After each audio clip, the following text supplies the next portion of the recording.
नमस्कार, मैं स्नेहा आपकी होस्ट एक बार फिर से आपका स्वागत करती हूँ आपके अपने चैनल डर का घर में।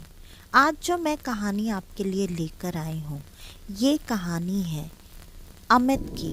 अमित जो कि भगवान में बिल्कुल नहीं मानता था और भगवान के साथ साथ वो बाकी किसी और शक्ति में भी बिल्कुल नहीं माना करता था।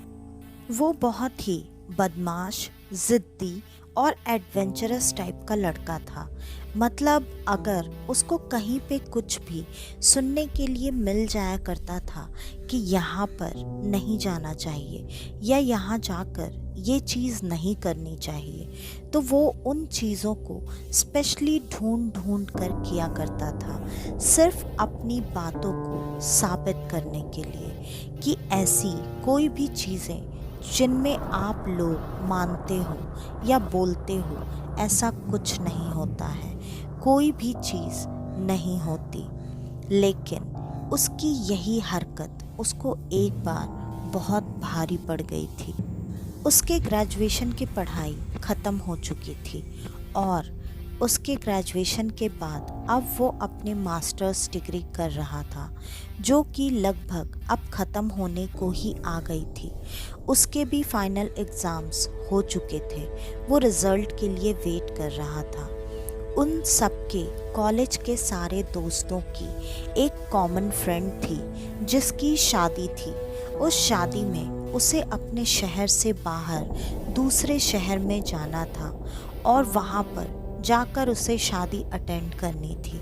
उस जगह के बारे में भी उसने काफ़ी बातें सुन रखी थी, इसलिए शादी पे जाना तो शायद एक बहाना था उसके लिए। उसे वहाँ पर जाकर और जिन चीज़ों के लिए गांव वाले या आसपास के लोग रोकते, वो चीज़ उसे करके लोगों को साबित करना था कि ऐसा कुछ भी नहीं होता है। और इसी मन के साथ वो अपने सारे दोस्तों को लेकर वहाँ पर पहुँच गया। वो सारे लोग वहाँ से बाय रोड ही गए थे और बाय रोड जाते हुए उन्हें काफ़ी देर हो चुकी थी। रास्ते में जब उनको लगा कि वो अब रास्ता शायद भटक गए हैं और उनको पहुँचने में काफ़ी देर हो जाएगी, तो फिर उन लोगों ने रुककर एक इंसान से रास्ता जानने की कोशिश की और वहाँ पर उस इंसान ने बताया कि अभी आप आगे के रास्ते पर ना ही जाओ तो ज़्यादा बेहतर है। फिर तुरंत अमित का सवाल आ गया, क्यों अभी क्यों नहीं जाना चाहिए, ऐसा क्या है? हमें आप बस रास्ता बता दीजिए, हमें तो जाना अभी ही है, क्योंकि हमें जितनी जल्दी हो सके अपनी एक फ्रेंड की शादी में पहुंचना है। हम ऑलरेडी बहुत लेट हो चुके हैं। ये बात सुनकर उस गांव वाले ने कहा, बेटा अभी तुम जहाँ जाने की बात कर रहे हो वहाँ पर दिन में भी लोग जाने से पहले 10 बार सोचते हैं, क्योंकि उन्हें उस रास्ते से होकर गुज़रना पड़ता है जिस रास्ते से दिन में भी गुज़रना नहीं चाहिए। अमित ने तुरंत पूछा, क्यों, ऐसा क्या है? आप बताइएगा सीधे सीधे, ऐसे बातें घुमाना बंद कीजिए। अमित की ऐसी बदतमीजी वाली बात सुनकर उस गांव वाले को भी लगा, जाने दो, जब इन लोगों को बात सुननी ही नहीं है तो बोल कर या समझा कर क्या मतलब। उस गांव वाले ने उन लोगों को 2 रास्ते बताए, एक दाहिनी तरफ जाता था और एक बाईं तरफ। बाईं तरफ का रास्ता थोड़ा लंबा था, लेकिन दाहिनी तरफ का जो रास्ता था वो शॉर्टकट था और उस शॉर्टकट रास्ते पे एक टनल थी जिस टनल से गुज़रने के लिए वो मना कर रहा था। ये आखिरी चेतावनी शायद वो उन लोगों को देना चाहता था कि उस टनल से आप ना ही गुज़रें तो बेहतर है। वैसे भी उस टनल में लाइट्स वगैरह कुछ भी नहीं है और उस टनल में कुछ है जो कि आपको नुकसान पहुंचा सकती है। ये चीज़ें सुनकर अमित अब काफ़ी एक्साइटेड हो गया था। वैसे भी उसने अपने दोस्तों को ये बोलकर कन्विंस कर लिया, यार ये गांव वाले तो बकवास करते ही रहते हैं और वैसे भी हम लोग बहुत लेट हो चुके हैं। एक काम करते हैं, हम लोग राइट वाले रास्ते से जाते हैं, टनल कितना बड़ा होगा, हम घुसेंगे और निकल जाएंगे।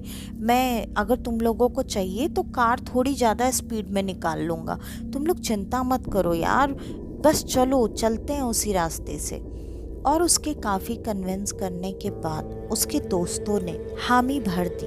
अब सब लोग दाएं तरफ की रास्ते पर आ चुके थे। थोड़ी दूर आगे बढ़ने पर ही उन्हें एक बहुत ही अंधेरा सा टनल दिखाई दे रहा था, जिसमें घुसने से पहले थोड़े बहुत दोस्तों ने उसे रोकने की कोशिश की, लेकिन अमित किसी की बात कहाँ सुनने वाला था। वो तो जानबूझकर इस रास्ते पर आया था और सबके मना करने के बाद भी वो उस टनल में घुस गया। उस टनल में जब वो घुसा तो वहाँ पर कोई भी लाइट्स नहीं थी, जैसा कि उस गांव वाले ने पहले ही बताया था। अमित जैसा कि बहुत ही जिद्दी और अड़ियल किस्म का लड़का था, तो उसको ये चीज़ें समझाना काफ़ी मुश्किल थी। अमित ने देखते ही देखते टनल के बीचों बीच शायद जाकर गाड़ी खुद ब खुद रोक दी और बहाना करने लगा कि गाड़ी में कुछ प्रॉब्लम हो गई है। अब गाड़ी में बैठे बाकी के दोस्त काफ़ी डर चुके थे, क्योंकि उन्हें टनल के बारे में पहले से ही सुनकर डर लग रहा था, लेकिन अब कोई कुछ नहीं कर सकता था। कोई भी गाड़ी से नीचे उतरने तक की हिम्मत नहीं कर रहा था। अमित जानबूझकर गाड़ी से उतर गया और थोड़ी देर तक बोनेट खोलकर पता नहीं कुछ बहाने से देख रहा था, या शायद उसने सच में गाड़ी ठीक करी, ये किसी को भी नहीं पता। और फिर वो गाड़ी में आकर बैठा और बैठते ही अपने दोस्तों को वापस से डराने की कोशिश करने लगा।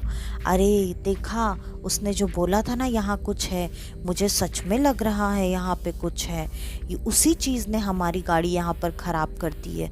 तो अब क्या करेंगे हम लोग क्या इंतज़ार करेंगे यहाँ पर? फिर उसके बाकी के दोस्तों ने चिल्लाना शुरू किया, अरे भाई क्यों मजाक कर रहा है, अभी गया था ना गाड़ी देखने के लिए, देखा ना ठीक की नहीं की, वापस से स्टार्ट तो करके देख यार, क्यों तू टाइम पास कर रहा है।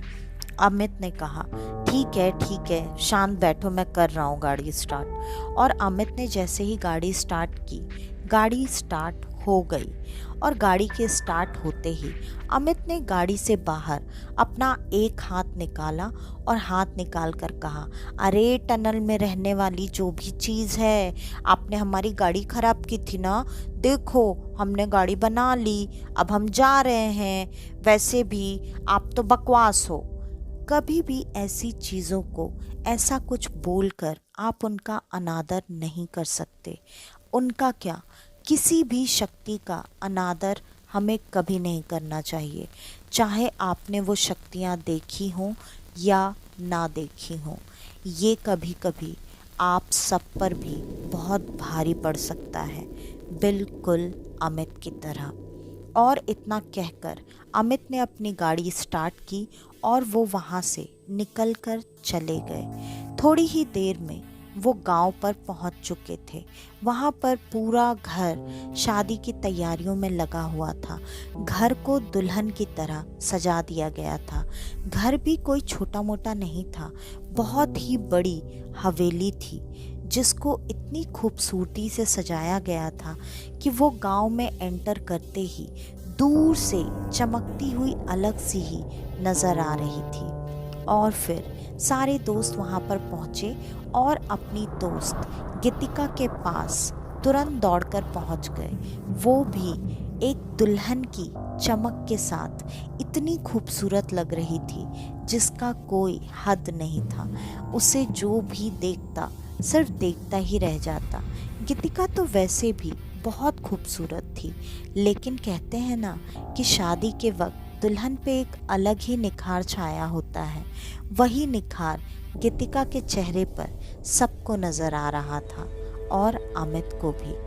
गीतिका के हाथों में मेहंदी लगी हुई थी और मेहंदी बहुत ही खूबसूरत रची हुई थी। अमित गीतिका का बहुत अच्छा दोस्त था और इन दोनों के बीच में बहुत ही ज़्यादा हंसी मजाक और खींचातानी वाला रिश्ता था। ये दोनों हमेशा एक दूसरे की टांग खींचते रहते थे। अमित जब वहाँ पर पहुँचा तो वो सबसे दूर खड़े होकर सिर्फ गीतिका को घूरे जा रहा था। और जब ये बात सारे दोस्तों से मिलने के बाद गीतिका ने नोटिस की तो उसने अमित को चढ़ाते हुए कहा, क्यों बे, मेरे को इतनी दूर से देख रहा है और वो भी ऐसे, कहीं तुझे मेरे से प्यार तो नहीं हो गया? टेंशन मत ले, अब तेरा नंबर नहीं आने वाला है। और ये बात सुनकर भी अमित ने कोई भी रिएक्शन नहीं दिया। फिर उसके दोस्तों को अमित की थोड़ी सी चिंता होने लगी, क्योंकि उनको पता था कि वो रास्ते में कौन से रास्ते से आए हैं और वहाँ पर क्या हादसा हुआ था, जो कि वो अभी अपनी दोस्त को बताकर परेशान नहीं करना चाहते थे। इसलिए उन लोगों ने कहा, अरे वो ड्राइव करके आए हैं ना, इसलिए शायद बहुत ज़्यादा थक गया होगा। वैसे भी हम लोग रास्ता भटक गए थे, बहुत मुश्किल से तेरे गांव तक पहुँचे हैं यार, तेरा तो गांव मैप में भी नहीं दिखता है। गीतिका ज़ोर ज़ोर से हंसने लगी और उसने कहा, मैंने जब बोला था कि मेरे यहाँ और जो दोस्त आ रहे हैं उनके साथ आ जाओ बस से, तुम लोग को परेशानी नहीं होगी, तो तुम लोगों में से किसी ने मेरी बात नहीं सुनी। सबको इस सड़ियल अमित के साथ आना था। क्यों, तुम लोग को मेरी शादी में आने की तो जल्दी थी ही नहीं, मुझे ही आना था यार। तुम लोग तो जाने ही दो, आ गए वही बहुत बड़ी बात है। अच्छा एक काम करो, तुम लोग सब लोग जाओ, हाथ मुंह धो और जाकर खाना वाना खा लो। बाकी के सारे लोगों ने खाना वाना खा लिया है और तुम्हारे ही आने का इंतज़ार कर रहे थे, क्योंकि मैंने घर पे सबको पहले से बता रखा था। सारे लोग हाथ मुंह धोकर खाना खाने के लिए बैठ गए और उनके जो दोस्त आए थे उसमें से एक दोस्त ने अमित को भी अपने साथ खींचकर बगल में बिठा लिया। अमित जैसे लग रहा था बुत सा बन गया है, ना वो किसी से बात कर रहा था और ना ही कोई भी रिएक्शन दे रहा था। सबको यही लग रहा था कि शायद अमित किसी बात से नाराज़ है या उसको थकावट सच में बहुत ज़्यादा हो गई है, जिसके वजह से वो बात नहीं कर रहा या नहीं करना चाहता है। किसी ने बहुत ज़्यादा ध्यान नहीं दिया। अमित जब खाना खाने भी बैठा था तो वो नॉर्मल से बहुत ज़्यादा खाना खा रहा था। ये बात उस दोस्त ने नोटिस कर ली जिसने उसे हाथ खींचकर अपने बगल में बिठाया था। उसको अमित को इस तरीके से खाना खाते हुए देखकर थोड़ा सा अजीब तो लगा, क्योंकि उसे पता था कि अमित इतना खाना कभी नहीं खाता है। अमित क्या, कोई भी नॉर्मल इंसान इतना खाना कभी नहीं खाता है। और वो चाहता था अपने बाकी के दोस्तों को इस बारे में बताना, लेकिन उसने ये सोचकर किसी से कुछ भी नहीं कहना सही समझा कि शादी वाला घर है, चहल पहल है, ऐसे में अगर मैं ऐसी बातें किसी को बोलूं तो पता नहीं ये बहुत गलत हो जाएगा, इसलिए रहने देते हैं, देखते हैं बात का बाद में क्या होगा। वैसे भी ज़्यादा कुछ तो कर नहीं रहा है, सिर्फ खाना ज़्यादा खाया और किसी से बात नहीं कर रहा है, इतना तो चलता है, जाने दो। उसने यही सारी चीज़ें सोचकर इस बात को जाने दो कहकर टाल दिया, जो उसे बिल्कुल नहीं करना चाहिए था। शायद उसके जगह अगर कोई समझदार बड़े बुजुर्ग होते तो वो इन बातों को ध्यान में रखकर जो भी चीज़ें करनी थी वो कर लेते, लेकिन कोई बात नहीं। आगे आगे दिन बीतते जा रहे थे और शादी की तैयारियां बड़े जोर शोर से चल रही थी। अमित हर वक्त अकेले ही बैठे रहना पसंद करता था और कोई भी अगर उसके कमरे में आता तो वो अजीब सा नज़रों से उसे घूरता, इस तरीके से जैसे उसे किसी और का आसपास होना बिल्कुल भी पसंद नहीं आ रहा था। अमित के कमरे में एक अलग ही तरह की बदबू फैली हुई थी और पूरे घर में इतनी अच्छी खुशबू थी। लोगों को ये बात भी थोड़ी अलग लग रही थी। गांव से आए हुए कुछ रिश्तेदारों में एक अम्मा जी थी जिन्होंने इस बात को नोटिस किया और उन्होंने बाकी के बच्चों से सवाल जवाब करना शुरू किया। बाकी के बच्चों ने उनके सवालों को ज़्यादा सीरियसली नहीं लिया और उनके बातों को टालकर शादी में मज़ा मस्ती करने में लग गए। धीरे धीरे अमित की अजीब अजीब सी हरकतें भी शुरू हो गई थी। अमित ना चाहते हुए भी कमरे में बैठे बैठे किसी से बातें करता, कभी हंसता, कभी रोता। रात में एक रात अमित इतना अजीब अजीब सी आवाज़ें निकालकर चीख रहा था जिस वजह से सबकी नींद खुल गई थी। और उन अम्मा जी ने जिन्होंने ये सारे सवाल किए थे, उन्होंने तुरंत कहा, इस पर किसी न किसी चीज़ का साया है, ये मैंने पहले ही महसूस कर लिया था, लेकिन तुम लोगों ने मेरी बात नहीं मानी। शादी का घर था, सारे लोगों ने अमित को कहीं दूर शिफ्ट करके शादी पहले ख़त्म करने की राय दी। लोगों ने यही सही समझा क्योंकि अमित उनके घर का बच्चा नहीं था, लेकिन वो अम्मा जी इन बातों की जानकार थी तो उनको ये बात बिल्कुल सही नहीं लगी। और वैसे भी किसी शादी के घर में अगर ऐसी कोई चीज़ आ जाती है तो उसका निवारण करना ज़्यादा सही होता है, ये करने से कि उससे आप छुटकारा पाने की कोशिश कर रहे हैं, क्योंकि कई बार ये चीज़ें उल्टी भी पड़ जाती हैं। अम्मा जी ने ये बात बाकी के लोगों को समझाने की कोशिश की, लेकिन कोई भी उनकी बात समझ नहीं रहा था।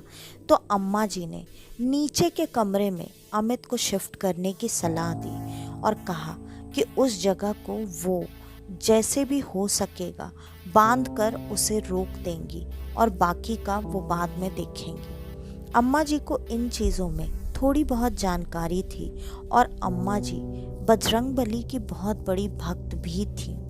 लोगों ने उनकी बात नहीं टाली, एक तो इसलिए भी कि वो बुजुर्ग थी, दूसरा इसलिए कि वो इन चीज़ों में काफ़ी कुछ जानकारी रखती थी। फिर उन्होंने वैसा ही किया, अमित को नीचे के कमरे में शिफ्ट कर दिया। नीचे का कमरा जो बाकी के कमरों से काफ़ी अलग था, या आप कह सकते हैं कि वो बेसमेंट का कमरा था। अमित को उस कमरे में शिफ्ट करना मतलब उस कमरे में रोशनी बहुत कम आती थी और ऐसी जगह ऐसी चीज़ों को बहुत ज़्यादा पसंद आती है। अमित उस कमरे में आने के बाद काफ़ी खुश हो गया था और अमित अब उसी कमरे में रहकर अजीब अजीब सी हरकतें कर रहा था। कहीं दीवारों पर खुरचता तो कहीं गद्दे पर बैठकर लगता जैसे किसी को अपने बगल में बिठाकर उससे कुछ मांग कर खा रहा है। वो क्या खाता ये किसी को दिखाई नहीं दे रहा था। अमित के चेहरे पर अब उन चीज़ों का असर दिख रहा था, लेकिन ये सारी चीज़ें अभी अम्मा जी ने ध्यान नहीं दी थी। घर में अब सिर्फ 2 दिन बाकी रह गए थे शादी के लिए, लेकिन पंडित जी बाकी की रस्मों के लिए घर पर आ चुके थे। ये पंडित जी जो आए थे ये काफ़ी जाने माने पंडित जी थे जिनको बहुत सारी चीज़ों का बहुत ज़्यादा ज्ञान था। उन्होंने जैसे ही घर में कदम रखा उनको तुरंत ये एहसास हो गया कि यहाँ पर कोई ऐसी शक्ति है। और उन्होंने जब घर वालों से ये बात पूछी तो घर वालों ने इस बात के लिए साफ साफ इनकार कर दिया, क्योंकि उनके साथ लड़कों वालों के तरफ से भी 1-2 लोग आए हुए थे। यही पंडित जी लड़की वालों की तरफ से भी थे और लड़कों वालों के भी तरफ से। बाद में पंडित जी ने क्रिया विधि तो शुरू की, लेकिन उनको किसी के भी बात पर बिल्कुल भरोसा नहीं था, क्योंकि उनको उनके ज्ञान पर पूरा भरोसा था कि ऐसा कुछ है। और फिर उन्होंने जो भी पूजा विधि करवानी थी वो करवा कर संपन्न की। बाद में अम्मा जी ने उनको साइड में बुलाकर सारी बातें बताई। उन्होंने कहा, ये बात आप बताएंगी तब मुझे पता चलेगी, ऐसा नहीं है और आपको ऐसा लग रहा है कि आपने उस शक्ति को अंदर बांध दिया है, लेकिन ऐसा नहीं है। आपने जिस जगह पर उसे रखा है उसे वो जगह बहुत पसंद आ गई है। हो सकता है अब वहाँ से उसे निकालना बहुत मुश्किल हो जाए। फिर तुरंत अम्मा जी ने कहा, पंडित जी आप भी अब कुछ कर सकते हैं, मुझे तो जितना जो समझ में आया मैंने वो किया। पंडित जी ने कहा, आपने एक बहुत समझदारी का काम किया है कि उस बच्चे को इस घर से कहीं भी जाने नहीं दिया, क्योंकि वो इस घर से जाता नहीं। ये शादी का माहौल, ये सारी चीज़ें, मिठाइयों की खुशबू उसे इस घर से जाने नहीं देती। वो बच्चा शायद चला भी जाता, लेकिन वो शक्ति यहाँ से नहीं जाती। अब उस शक्ति के बारे में हमें जानकर उसे पहले किसी भी तरीके से हमें रोकना पड़ेगा। फिर शादी संपन्न होने के बाद हम उसकी मुक्ति का उपाय करेंगे। अम्मा जी ने कहा, जैसा आपको ठीक लगे आप वैसा कर सकते हैं। फिर पंडित जी और अम्मा जी दोनों उस बेसमेंट के कमरे में जहाँ पर अमित था वहाँ पर वो पहुँच गए थे। वहाँ पर अमित लगभग पूरी दीवार को खुरच चुका था और उसने वहाँ पर अजीब अजीब सी आकृति बना रखी थी। उसके साथ कुछ अजीब सी भाषा में लिख रखा था। और ये सारी चीज़ें देखते ही पंडित जी को समझ में आ गया कि जो गड़बड़ है वो बहुत ज़्यादा बड़ी गड़बड़ है। पंडित जी ने कहा, हम शादी तक इंतज़ार नहीं कर सकते अम्मा जी, हमें क्रियाविधि आज रात को ही करनी पड़ेगी, वरना कल की शादी संपन्न नहीं हो पाएगी। अम्मा जी ने कहा, ठीक है, आपको क्या क्या सामग्री चाहिए आप बताइए, मैं आपको सब ला कर देती हूँ और फिर आपको जो करना है आप कीजिए। पंडित जी ने सारी सामग्री बता दी। अम्मा जी ने कुछ ही घंटे में सारी सामग्री का इंतज़ाम कर दिया और रात होने को सिर्फ 3 से 4 घंटे बचे थे। वो 3-4 घंटे भी निकल गए। उसके बाद पंडित जी ने जब क्रियाविधि शुरू की, बहुत मुश्किल से उन्होंने उस आत्मा से संपर्क किया और उस आत्मा ने यही बताया कि मैं किसी को भी परेशान करने नहीं आई थी, मैं मेरे जगह पर ही थी। ये लोग आए थे ज़बरदस्ती, एक के मना करने के बाद भी ये जानबूझकर मुझे परखने के लिए उस जगह पर आया था। और तो और इसने मेरा मजाक बनाया, तो मैं अब इसे मेरी शक्ति दिखा रही हूँ। तुम मेरे और इसके बीच में मत पड़ो, मैं इसे माफ़ नहीं कर सकती, मैं इसे लेकर ही जाऊँगी और मैं इतनी आसानी से जाने वाली नहीं हूँ। मैं आज की आत्मा नहीं हूँ, मैं सदियों पुरानी आत्मा हूँ, जिसे कभी किसी ने छेड़ा नहीं, तो मैंने भी कभी किसी को नुकसान नहीं पहुँचाया। ये बात सुनकर पंडित जी को अमित की गलती पता चल चुकी थी, लेकिन अमित की गलती इतनी बड़ी नहीं थी कि उसकी जान चली जाए या पंडित जी उसे ऐसे ही छोड़ दें। उन्होंने अपनी जो भी क्रियाविधि करनी थी वो सारी क्रियाविधि की और माता जी को एक तरफ बैठकर सुंदरकांड का पाठ करने के लिए कहा। माता जी ने वो करना शुरू किया। धीरे धीरे अमित को देखकर ऐसा लग रहा था जैसे कि उसकी जान चली ही जाएगी, लेकिन पूरी रात की पूजा क्रिया विधि के बाद आखिरकार वो आत्मा वहाँ से चली गई और अमित काफ़ी कमज़ोर हो चुका था, लेकिन उसकी जान बच गई थी। इसलिए कहा जाता है कि आपको किसी को भी ना तो छेड़ना चाहिए, ना परेशान करना चाहिए और ना ही कभी किसी का मजाक बनाना चाहिए। तो आज की ये कहानी यहीं पर ख़त्म होती है। आपको हमारी आज की ये कहानी कैसी लगी हमें कमेंट करके बताना बिल्कुल भी मत भूलिएगा।